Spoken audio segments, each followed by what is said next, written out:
but every time Michael comes on, we have to do a little bit of. Plus, UVA I feel like every sports. time you and I talk about it, like good things happen. Good things, remember? exactly. Like with the UVA basketball, like we weren't complain, talking about it. They would do well, and then I missed the show, and Xavier was on, then they lost in the tournament, and I said, Alex, see, this is what happened. Exactly. So now we have Michael on to give the good magic, the good superstition before the College World Series starts this weekend. So we have a great show lined up for everyone. Be sure to like and share.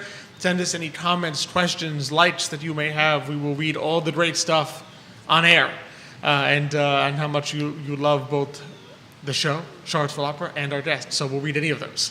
So we're excited for it, and be sure to send us, like we said, any questions, comments. I think it's been a while since you and I did the show, actually. It has, because I had missed a couple, and then I was on with Xavier. Exactly, yes. Because I had done, there was like twice in 3 weeks I did with Xavier, so I had that chair, and I wasn't happy about it. But you prefer the non-opening chair? You know, opening is fine. I always say opening is fine because it's like the first 6 hours. But then there's nothing worse than closing because I'm trying to close and then every once in a while Xavier will say something, right? So then like he'll have to put something in. So then I'm like, okay, I have to pause my closing and then I have to start closing again. And I'm like, oh, I've already said this. You know, he always throws me off. Maybe he does it on purpose. Judah needs to get like one of those little signs. It's like, when applause, like you gotta kind of applause, and then when they need silence, so Xavier can see like silence because I'm closing. You know what Nick might argue is that what he needs is that the thing where Judah can just cut off Xavier's mic. cut mic. Yeah, whenever it's closing time, and Xavier's mic. We'll see his mouth moving coming out. Xavier's mic just shuts off, so he can't say anything afterwards. There you go. But.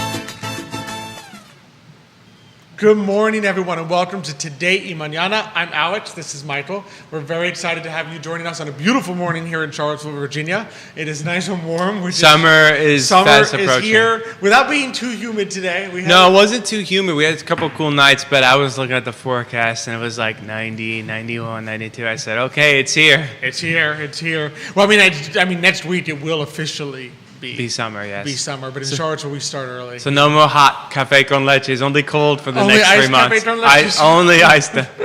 Xavier would probably still say he's a purist. He would probably still say do the normal hot cafe. Well, that's if you have one of those people who like to put their like AC at like 67 degrees so they wake up cold. I mean, then you could still have your hot cafe con leche, but the minute you step outside, you're going to be sweating in about 5 minutes, and then you're going to be like, I need the ice. I want the iced cafe con leche. So this is a great opportunity to get your iced cafe con leche, settle into a nice spot, and watch some Today y Mañana, because we have some awesome guests that are going to be joining us shortly. We're going to be super excited to welcome Kathleen Belcher and Daniel Belcher from the for doing the Music Man here at the Charlottesville Opera on the show, so we're super excited for that. Already got some people tuning in. It's not surprising that Serpi, huge opera fan, is tuning in. Dr. Elizabeth Irby watching the show this morning. I did see a couple other likes here that I think were already liked in the show this morning, so we will be sure. Wow, we're popular already. We just opened up. Oh yeah, we just started, and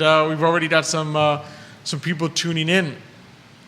Triple Oaks Farm, we had had them on a couple weeks ago. They were watching the show this morning. Bryson, so appreciate that. Yep, absolutely. So we appreciate them tuning in this morning and watching some Today y Mañana. So we, as always, send us any questions, comments. Monica Miller from Montana joining us this morning. Thank you for tuning in. So as always, we love all our fantastic guests from around the country, and sometimes if we get lucky, from around the world. So we are looking forward to that. Of course, a couple shout outs. Thanks, love being here on the I Love CVille network. Thank you to Emergent Financial Services for presenting our show, and of course our great partners at Charlottesville Opera, Credit Serious Insurance, Matias Young Realty, and Forward Adelante. So we are looking forward to it. Glad to be on here with you. I'm happy to be here, Alex. Like we were talking like on the preview, I guess, before that it had been a while since we were the dynamic duo on the show. Absolutely, absolutely. So it's always good. Yes, I'm very comfortable in this chair. I don't have to do all the hard work. Alex has to do all the hard work. I just get to ask a question every once in a while. Exactly. You get to open, close, control the. You get to pull the Xavier and just come in with your random Exactly, questions. exactly. Exactly. I'm forced as the host to Yeah, ask but you're so good at it, though, Alex. That's the problem. If you weren't so good, maybe other people would take a shot at it. But at that point, you're so good, it's no one else wants to challenge you. How you... It's like the Lion King. You're the Mufasa. Yeah, I wouldn't go that far. You're the Mufasa that's hosting. I wouldn't go that far. Gotta be careful. Nick's gonna scar you or something. Exactly. But I love doing it in part because we get to talk to so many amazing people, and two of those amazing and talented people are going to be joining us right now. So I don't know about you, but I'm ready to jump right in. I'm ready. So as people know, one of our favorite things is music, and that includes both opera and musicals and everything that Charlottesville Opera does. So we are super excited to welcome to the show this morning Kathleen Belcher and Danny. I know you know Danny Belcher for the Charlottesville Opera. Kathleen, Danny, thanks so much for coming on this morning. Great to be here. Thank you. Thanks for having us.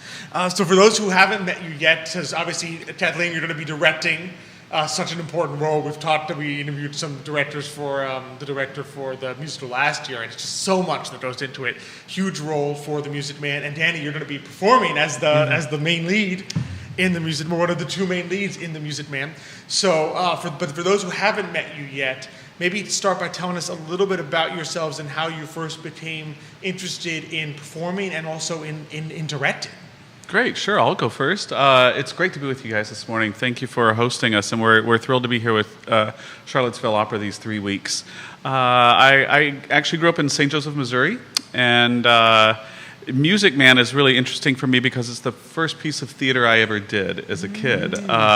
My grade school music teacher was the music director for the local community summer theater, and they were doing Music Man, and she's like, you want to do a musical? And I said, what's a musical? And so I was in the chorus, and I understudied Winthrop as a young kid, and now 43 years later, I'm revisiting it. So it's, but with this career, it's a career that's taken me all over the world, and I get to primarily sing opera, but all of a sudden I'm dabbling back into the land of musical theater as opera companies are producing more musicals, and just thrilled to be here doing this piece with my wife, Kathleen. Yeah, I know that we should mention it's a dynamic duo that we have on this morning. How about yourself, Kathleen? When I was a kid, I loved musicals, and then I wanted to be a Broadway stage manager. So, but somehow my career path took me to opera, so this has been a triumphant return to musicals, and it's really been it's a different kind of challenge, but one I really enjoyed taking on, and it's been great being able to work with Danny, and our daughter is actually in the show too, so we're like the Barrymores of of Charlottesville these days. So yes, here we are, but it's great. It's a new challenge, and we're having a lovely time here. Yeah. And what are some of the differences of directing an opera versus a musical? Even though they're both, centered with the music is the center of the piece, I think the most challenging thing, and Danny had alluded to this, is the choreographic part, which I don't have to do in a musical. We have a great choreographer, Casey Turner, who is doing the choreography. But I think that's sort of the challenging thing for me is trying to integrate those pieces that I don't normally have to do in an opera very often. Yeah. Casey is watching the show this morning. Thanks for tuning in, Casey, as well as B. Anderson. Thanks for tuning into the show this morning. So, Kathleen, you've directed for operas I read the bio like La Scala and Teatro Real in Madrid, and now you're at the Metropolitan Opera you've done. So what drew you to the Music Man? What was it about it that drew you to it? It's a new challenge for me, and the opportunity to work with my family is really compelling. And as Danny said, more opera companies are starting to do more musicals, so I thought it would be a really good a good way to sort of test that water and see how I did with the musical. So it's been really fun, and it's a great piece. With the music's fantastic, and it's a great story about transformation and how the power of music transforms a city into a loving environment, and that's something I think we can all use today. Absolutely. Yeah, because you kind of answered, because I was going to ask, what makes the Music Man so popular? Because I didn't realize, heard of the Music Man like Alex. I'd never seen it, but man, so many people know the Music Man. It's been playing since, it first came out like in the 50s and 60s, and I was curious as like kind of what draws people so much to the Music Man, because it's kind of a story of like a con man, so I was kind of like, I was curious what exactly kind of like makes this so popular. Yeah, I think the story is a lot of fun, and the idea of transformation. I don't even think it's just the city. I think it's actually the character of Harold Hill, who is essentially a con man at heart.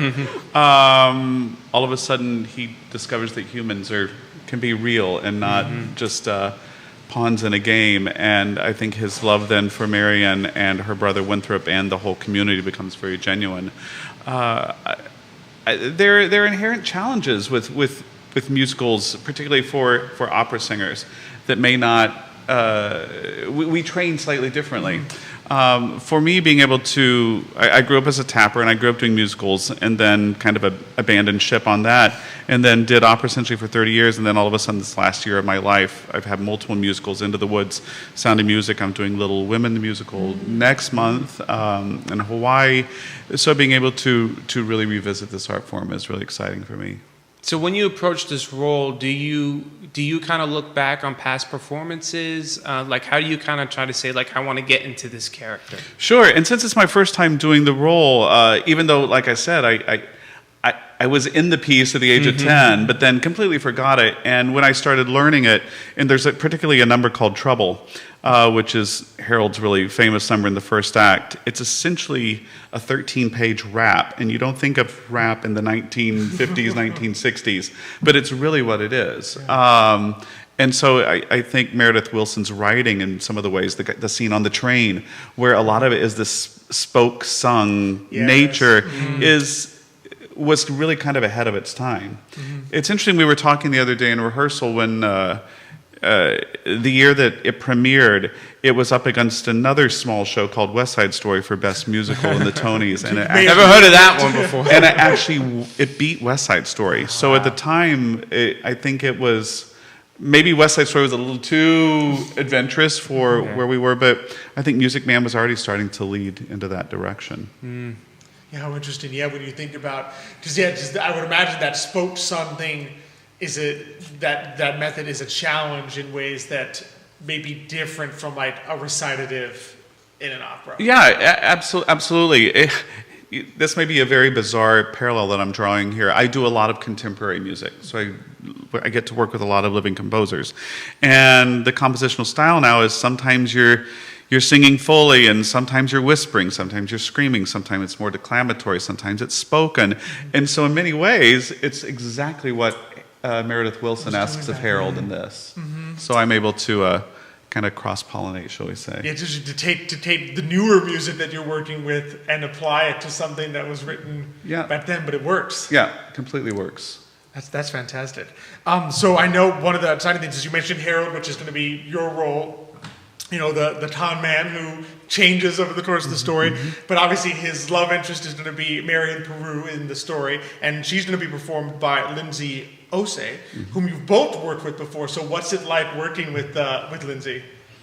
Oh, Lindsay's fantastic. She's a great artist and a really good human, which is always a good combination. And she brings this joy to the character and to the rehearsal room that's really welcome. I did a traditional opera with her a few years ago in Orlando, and I think she meets these challenges equally to the challenges that she faced with that particular piece. But and she's very game with the whole dancing thing. She and Danny dance together, and I think they have a really good time. But I think it's a lot to ask opera singers to do some of that stuff that they're not used to doing.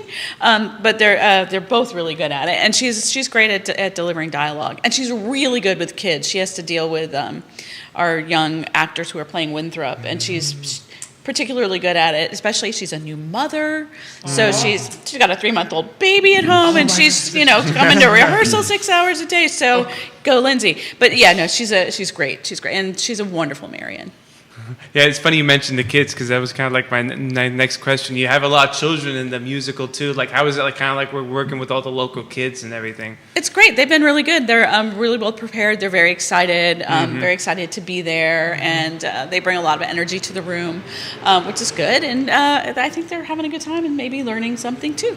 Which is good. because we have there's 2 young guys playing Winthrop. There's actually 4 young ladies playing Amaryllis, and then other kids in the chorus. So there's a lot of community investment within there with the kids and their families. So when you say there's multiple, you're saying that like different nights, different probably. nights. Exactly. Okay. Yeah. So not within the musical will you switch just on the nights? No. Okay. Yeah, No. they each get a performance, Yeah. or at least okay. the 4 young ladies playing Amaryllis, and then the 2 guys will each get 2 performances.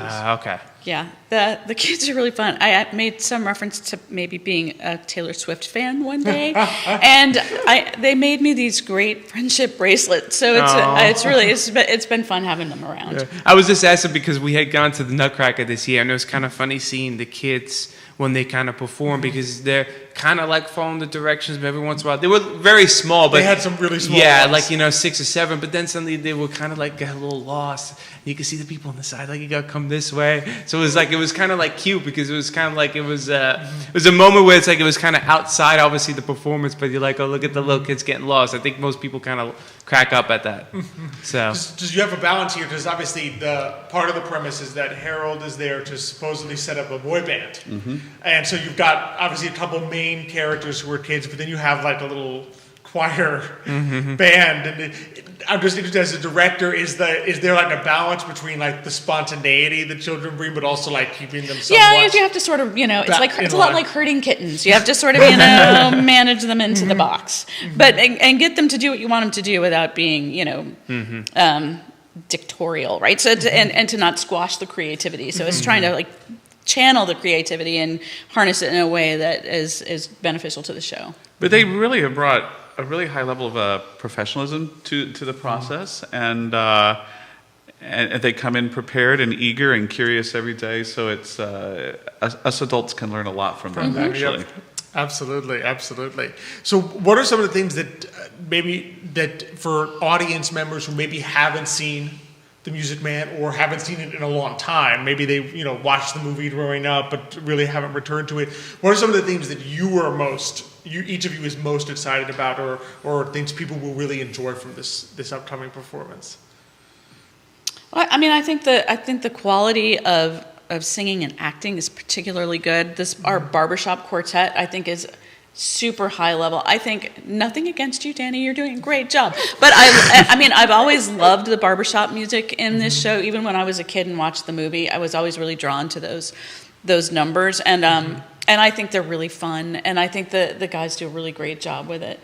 But so I think that's one of the things that I was surprised so by about. barbershop quartet, you mean like 4 different guys playing like 4 different instruments kind of thing? No, it's a vocal vocal quartet. So they're the school board members who hate each Okay. other at the beginning of the show, and then Harold Hill sort of convinces them to try singing, and then once they start singing together, you can't separate them. They're always walking around singing and smiling. Okay. And some of that music is just inspired. I think it's really great music. Yeah.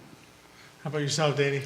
So I think the music first and foremost is what makes it so special, but there's also there's a wonderful innocence to the piece, but yet there's also this really strong dramatic underpinning with Winthrop trying to deal with his disability and how the community engages him. In particular, that Harold gives him a tool to open him up. The young man, and to be able to find his voice. And so I think there's a lot of earnest heart to the piece, which I don't find saccharine. I find very honest. And so there's wonderful depth to the story, but there's also this incredible lightness. And I dare anyone not to sit there with a smile on their face. Absolutely. Yeah, it's sort of like it just easily.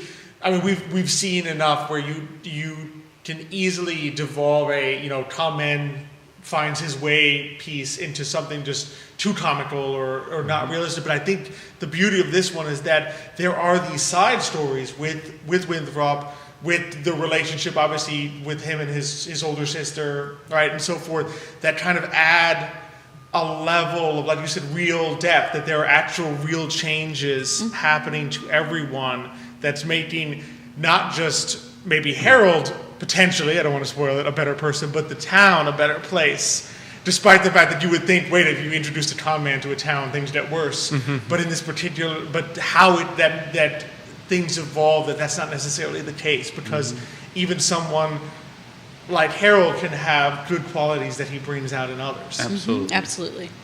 Which is it's a beautiful thing. Out of curiosity, is there a challenge? How do you kind of approach the fact that like, you have to play someone who is endearing while also simultaneously you have to portray to people that he is a con man? Well, we've actually had this conversation quite a bit because it is a challenge. I'm like, what do I find likable in him? And he always gets by with the cleverness of his words and the way he uses them in order to manipulate people. And then, but I don't think he's really felt true emotion.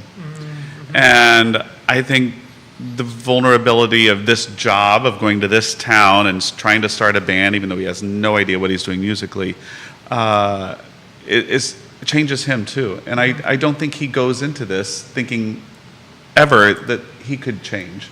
And but there's a genuine joy about which he goes about his work, but I think discovering real human beings changes him. Yeah.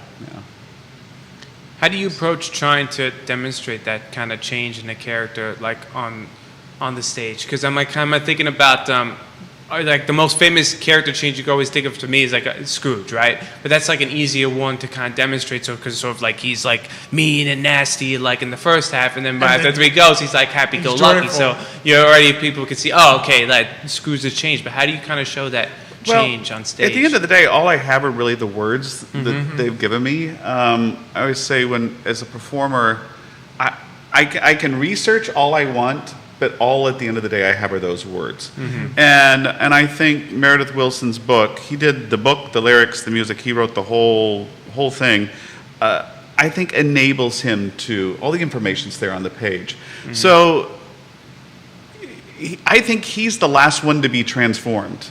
He's watching everybody else change. And even at the end, when all of a sudden he realized they're trying to convince him, leave, you can get out of town. He said, no, it's time for me to pay the piper.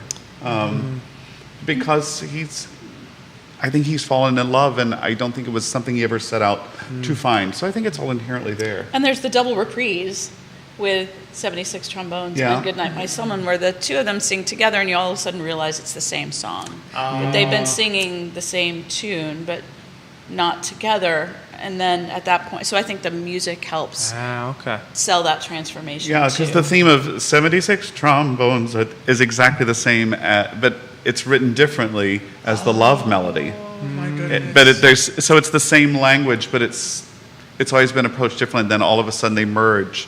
And whether that's subtle or whether it's overt, that'll be up to the ear of the listener. But I don't think that's accidental.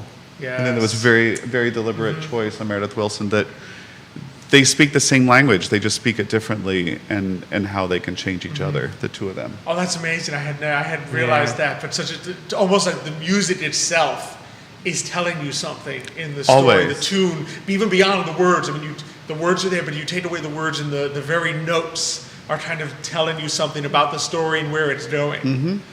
Which is that's fantastic. I had not known that. Yeah, you'll have to listen for Yeah, that. I'll You're like, have oh to my gosh, it really is the exact. It's It's the same song. It's one's is a ballad and one is upbeat, but it's the same tune. The same tune. That's amazing. I had not known that. I kind of wanted to touch with you both, because you had alluded to it a little bit at the beginning and then a little bit in the pre-show when we were chatting, that musicals are now something that is coming back into opera houses where maybe it hadn't been in the past. What do you think that is saying about where the industry is going, and what do you think may be some of the positives about that? Well, at the end of the day, whether you're talking about opera or what we call musical theater, it's all music theater, or theater with music. Just in opera, we tend to sing everything. But you can say that same thing for Les Miserables. It's all sung. a completely sung show. And Hamilton. And Hamilton is completely scored.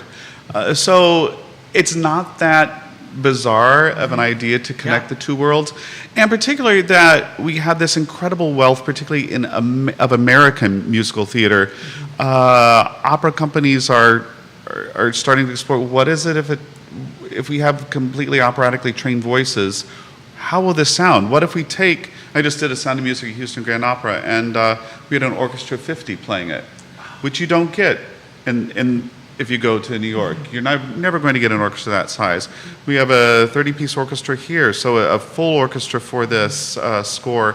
And hearing it with maybe somewhat trained differently singers, I think it's a really natural evolutionary step, and I don't know why it wasn't done earlier, in all honesty.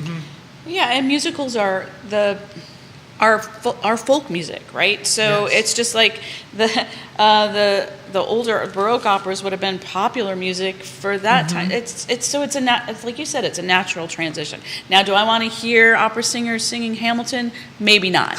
Yeah. But so I'm not saying that every opera is going to Absolutely, necessarily yes. transfer to the opera house well, but there are those that really can. Well, we think all the way back to Mozart's Magic Flute. It's essentially It's a a musical. musical. Yes. It's numbered dialogue, dialogue, number. They called them Singspiels, which is sung plays. Someplace.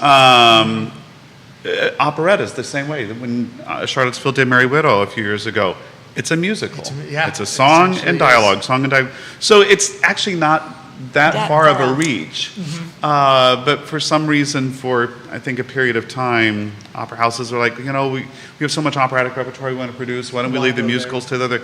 Well, then I think people finally started asking, why not? It's just music theater. Why aren't we doing both? And so I think it's really savvy that the company here really, I think it seems like part of their mission, at least it has the last several years, that there's always a musical balance with an opera. An opera, yeah.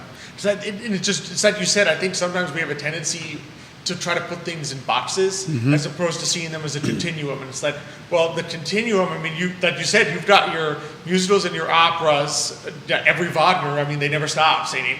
But then I remember first time I saw Don Giovanni, and I was very young to opera. I had heard some others, and I heard Mozart's Don Giovanni. I'm like, wait, in the middle they start sing-songing, and then the harpsichord goes bring every 5 seconds, and I said that's kind of like a more musical because they stopped singing. He started like sing-songy talking, and then you hear some operettas, and he's flat out just talking. He's not even sing-songy talking. He's just talking.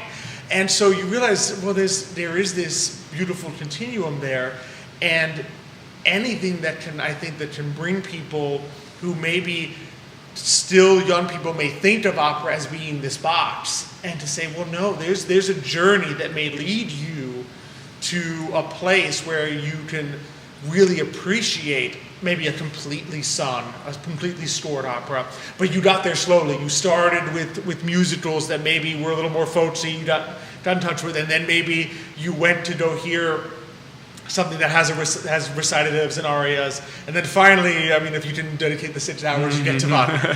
But you kind of is a continuum that you can appreciate. Yeah, and it's interesting because if you actually talk to most young singers, like where did you start? How did you get into this art form? And a vast majority say, oh, I did musical theater as a kid. I did musical theater growing up in school. I did choir in school. But musical theater was always a part of it. So I think it's a very natural step in the direction towards opera. Absolutely. That's fantastic. So did want to give you both the chance. I mean, both of you are doing so many amazing things, both here and elsewhere. Anything else upcoming for the two of you, where you'll be next, where people can look out? Sure. We stay busy. We actually, last fall, we just joined the faculty together at University of Houston Moore School of Music. So Kathleen runs the opera program, and I teach voice there. So that was one big change in our lives. But as soon as we're done here, I go to the Hawaii Performing Arts Festival to teach and actually perform in a musical, Little Women, the musical. And Kathleen goes to Munich, and you can tell about that. Right. I'll be working at or observing, actually, at the Bayerische Staatsoper on the Pelléas and Melisande, which I will later direct for the Dallas Opera in November. Okay. Wow. So, yes, I'm going to go and That's exciting. Yes, That's exciting. good luck. Lots of little French opera. Yeah. Yep. Well, no, our viewer Monica Miller, that she's originally from the area of Bavaria, so she'll be very excited. She probably knows Fantastic. in Munich where that is. She'll know what that location is. And then Kathleen's back at the Met next year to direct the Barber Seville. I'm back at Houston Grand Opera for West Side Story. So we stay plenty busy, and then we cheer on our daughter from afar. Absolutely. Where is she performing at right now? She's at school at Oklahoma City University, so a big musical theater school, and yeah, she's here with us. Then she goes to Hawaii to do Little Women. Then she'll be back in So school. you'll be with her in Little Women as well. That's awesome. That is awesome. There as well. You know, Michael and I we're brothers in case you, so we know the family business part well. It's always a joy. Yeah, but we don't go to Hawaii for our. No. We need to Well, road you trip. should. Absolutely. We got to do a show in Hawaii. That's what we got to do. There you out go. There you go, on location. A couple of shout outs, Ricardo Cruz Duran, thanks for watching the show this morning. This is fantastic. Where can people, I have the dates for where people can get tickets, which I'll say in a moment, but where can people, if we want to just kind of follow you both, learn more about you, what's the best way for people to do that? I actually have a website, danielbelcherbaritone.com. And you can follow me on my manager's website, which is stratagemartist.com. And Danny is also. We're both on that. We're both on and their same Lindsay's on roster. that roster too. Yeah, we all are. Perfect. We're all. StratagemArtists.com. .com. Perfect. And then as for this coming weekend, it's going to be next weekend, so June 21st at 7 p.m., June 22nd at both 1:30 p.m. and 7 p.m., and June 23rd at 1:30 p.m. You don't take 4 times, okay? Big day. Twice a day. That's a big one. So you have 4 amazing opportunities to see this. You've got your matinee shows, you've got your evening shows. CharlottesvilleOpera.org. You can find tickets. You can also find them at the Paramount Theater's website. But also, if you go to CharlottesvilleOpera.org, there are links to Paramount where you can get your tickets and find out about everything going on at Charlottesville Opera. So be sure to check that out again. Basically, it's a Friday, Saturday, Sunday. It's 7 p.m. on Friday, 1:30 and 7 on Saturday, and 1:30 p.m. on Sunday, not this coming weekend, but the following, 21st, 22nd, and 23rd of June. So it's going to be fantastic. We're looking forward to it tremendously. Absolutely. And really, this has been just such an absolute pleasure. Thank you both thanks for so having much us today. Thank you so much, Thank and good you. luck for Thank this you. next weekend. Thank you. Thank All you. right. Best of luck, and thanks again for coming on. Appreciate it.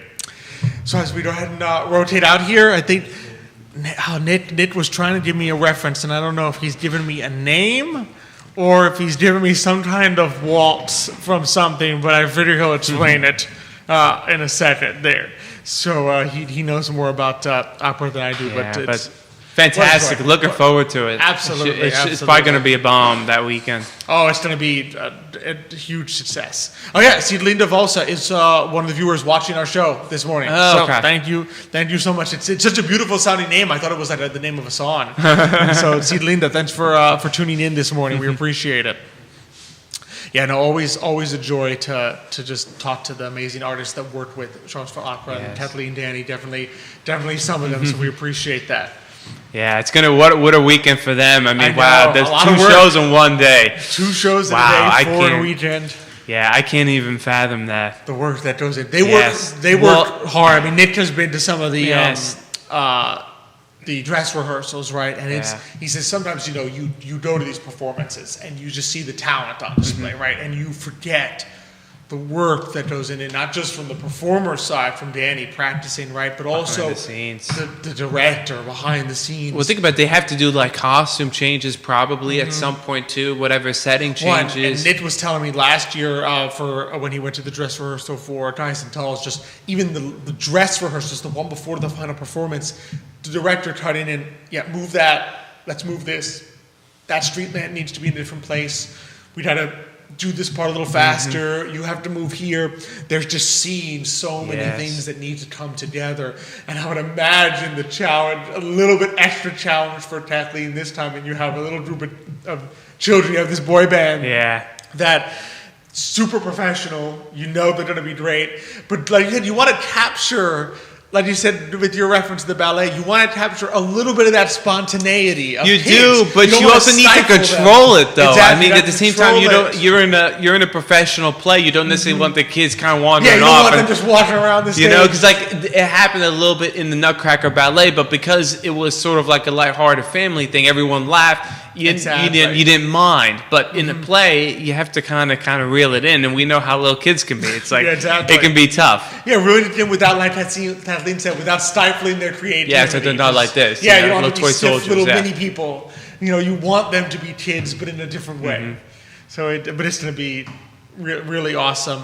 And like they referenced, just a beautiful story too, because one of the kids, you know, he's dealing with like a speech impediment, so it's about him learning to overcome that. See, I didn't you know that. There's some great partnerships that can be had there, and I know it's a beautiful thing to maybe encourage other kids to say, hey, look at this, right? And because I know the opera has a partnership with like the LSU School of Speech Pathology to kind of highlight the challenges of having a speech disorder and overcoming that. Oh, okay. You know, so that'll be, you know, and people will kind of see it in the production there. And so it's going to be fantastic. I think everyone should be looking forward to it. And you still have time to get your tickets. Time is running out, but you still have time. The clock is ticking. The clock is ticking, but you've got some time. So again, CharlottesvilleOpera.org, also Paramount Theater of Charlottesville. You can get your tickets. all performances are going to be at the Paramount Theater, All correct? performances at the Paramount Theater. So you're talking June 21st, June 22nd, 2 performances, and June 23rd. So be sure to check that out. Nice. And this weekend, we've got some exciting College World Series. UVA baseball. Yeah, I saw a hashtag that said Omahoos. Omahoos. Because we're going to Omaha, so that's always exciting. So we beat Kansas State 2 out of 3 last weekend. Won the first 2 games. Didn't even need the third. And so what have you been seeing when you see this UVA team? What You and I have been discussing. I mean, the offense has been clicking all year, and that wasn't really the worry coming into the playoffs. Our worry was sort of, can we pitch well enough that we can score to win? You know, because at the same time, you're going to face better pitching because you're going to be facing better teams. You might not be scoring 9-10 runs a game. We happened to do that against Kansas. Was it Kansas State?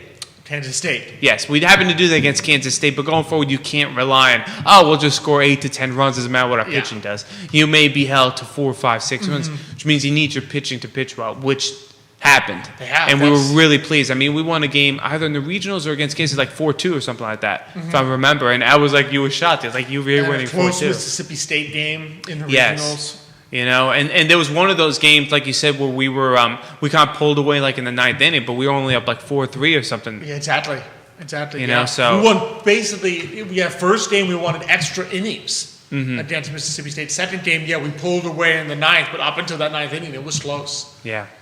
So I'm looking forward to it. I'm kind of hopeful that if the pitching can just keep 3-4 runs, let the offense hang in there. Late in the game, you got to trust the offense to find ways to score runs because they can score via the home run or actually anyway, putting singles and doubles together. Yes, they can put a rally together. Yeah, that's one of the nice things. So they find ways to score, and obviously with Coach O'Connor, small ball, they're always going to be good at small ball, right? Because he definitely, you can tell he coaches his team well. Bunting runners over, sack bunts, right? Be able to score runs. But what's beautiful about this team too is that they can just put a bunch. They don't even need to do that. Sometimes they can just put a bunch of runs on the board, and it's good to have. We were talking about this, with Major League Baseball too. It's good to have different ways to score because you never know in a given game, are you going to run into a pitcher who's limiting the home run and get the score that way? Are you going to run into a pitcher who maybe is not putting a lot of guys on base? So you may need that big home run to score some runs. So it's good to be able to win, to score in different ways. Yeah, and we could definitely do that. And then the pitching. It's funny. I read an article about our pitching saying like on the one hand, right, the pitching has been great in the postseason. I mean, you're talking. I mean, Jay Wolfo and the regionals 8.1 innings, like what was it, 1 or 2 run ball. Right, and then again, 6 almost 7 strong innings, I think, in the Super Regional. Right, Evan Blanco keeping us in the game both times. And then the relief pitching, which had been really rough towards the year, holding it together, not giving up a lot of runs, keeping us in the game in extra innings against Mississippi State so that we could walk it off. And so on the one hand, you're like, man, the pitch has been strong. On the other hand, you can't just completely ignore The regular season. the regular season months of rough. Well, I guess the issue now is we're facing tougher teams. I mean, our first game is against UNC, is it? UNC. UNC. I mean, there's someone we faced before.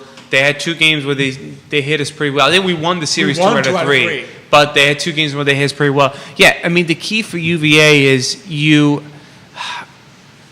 don't want to really lose this first game because then you don't want to be in the loser's bracket because once you get to the back end of the pitching, you begin to worry again, Yeah. right? So it would be you got to win this first game, and then potentially, most likely, you might end up playing was a Tennessee. Number 1 overall, Tennessee. Yeah, that's the Tennessee. challenge with our bracket, right? We've got Florida State, who, granted, we've only played Florida State once this year. They beat us in the ACC tournament, right? So you've got Florida State, you've got UNC, which is a rival, Yes. and you've got number 1 in the country, Tennessee. So your challenge is, as you said, you don't want to fall into the loser's bracket in the first game because then you have to win 4 games in a row. Yes. And then, but then you've also got the thing where in the second game, you've got potentially Tennessee, or the challenge if you fall in a loser's bracket. You do not want to end up in a loser's bracket if Tennessee loses that first game. Because now you've got to beat the number 1 team in the country in the loser's bracket. But that shouldn't happen. You'd Yeah. hope that certainly at that point you'd beat Florida State. Yeah. But yeah, I think ideally if you just look at UVA, we worry about the pitching, which means that, your top 2 starters are the ones where you really want to win the game because you're not exactly sure how the back end's going to do. Exactly. You You want to give yourself, you really want to be in a scenario where going into the third game that you need to win, you only need to beat probably Tennessee 1 out of 2 2 times. Exactly. That's what I was thinking. If you can win those first 2 games, granted, one of them might be against Tennessee, but if you can win those first 2 games, then you put yourself in a scenario where you just have to beat Tennessee once. You don't have to beat them 2 times again. Yes. You just have to win one of those. And you last can 2 kind of games. hope that, okay, hopefully the offense shows up in one of those games. Because you never know what happens if pitcher pitches really well and you get shut down.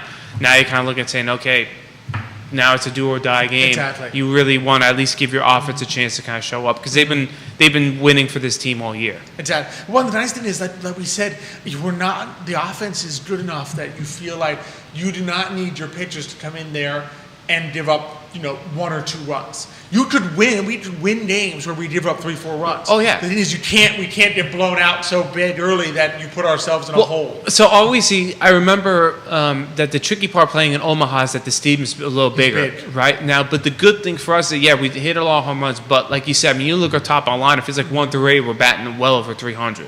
So they can string together rallies. So I think that's going to be key for them because you might not be able to hit that go-ahead 3-1 homer, but you can string together the rallies to kind of get big innings, and that's probably what you're going to need if you want to beat some of these teams. Put a couple of big innings on the board because you might not have too many opportunities. You got to cash in when you get one. Exactly.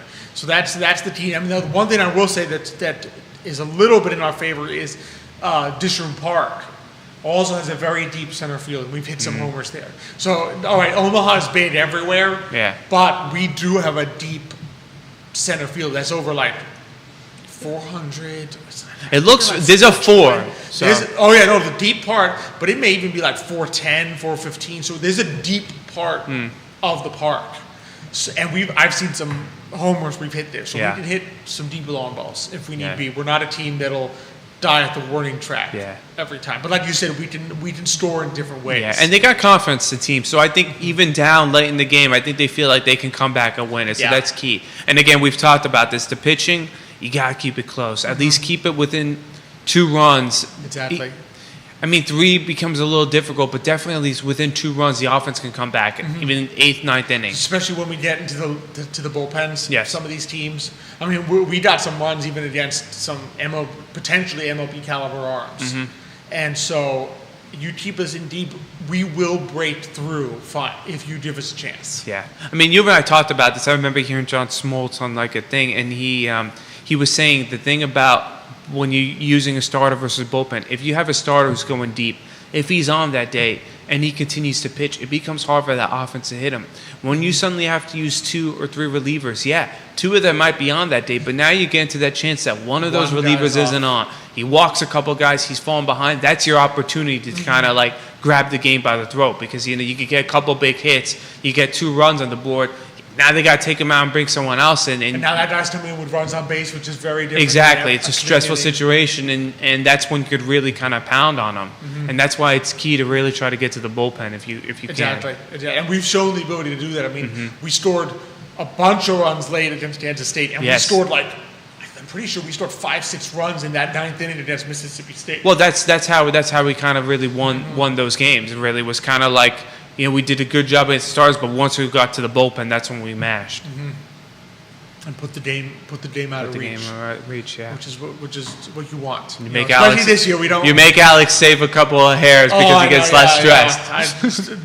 Bottom of the 9th, with the other team up to bat is very stressful. Alex's theory, remember, the Alex theory is in baseball, don't even bother watching when the other team's up to bat because nothing good can nothing happen. good can happen. Exactly. Yeah, it's not like football or basketball. It's like, well, Get a football you can throw a pick turnover, six. yeah. Basketball means no back and forth. But Yeah. in baseball, and when the other team's up to bat, nothing good can happen. So. Exactly. Kevin Higgins watching the show this morning. Thanks. I think he's got my philosophy. I'm going to buy what he is saying here, because he says UVA baseball is peaking at the right time and has O'Connor as its coach. I think Omaha is going to learn what Oahu is. Ooh, I hope so, Kevin. I hope From so. your lips to God's ears. Yes. Amen. We are hoping for that, absolutely. But I think you're right. I think people may be underestimating us because we're like 12 Yeah. in the country, as opposed to, you got your 1, 2, 3s that are there. But hey, anything can happen. I mean, number 3 Arkansas, we should have been playing them last weekend. They didn't make it out of the regional, And so listen, in my opinion, we're probably top 3 offensive all college baseball, if not yeah. number 1. I mean, we felt Absolutely. like this season we were scoring 9, 10 runs a game. It was unbelievable. that's the interesting part for me. I think you're right. We're top 5 easily offense in college baseball, and obviously pitching we're not. nowhere near the top. But if we can be pitching well at the right time, if this pitching can hold out, this pitching in playoffs has been top 10 in baseball. Yes. So And like Kevin said, maybe if you peak at the right time, you just get a little hot at the right time, that'll carry you. So exactly.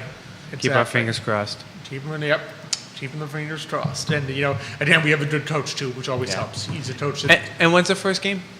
tomorrow. Tomorrow. Okay. Tomorrow, first game. So it's going to be Friday, Saturday, Sunday. So be on the lookout for that. Be on the lookout for that, and for that this weekend, and then the following weekend you can calm yourself down by going to watch some beautiful Charlottesville opera. Yes. So again, charlottesvilleopera.org. So this has been a great Yes, show. really Always great love show, talking Alex. music with you.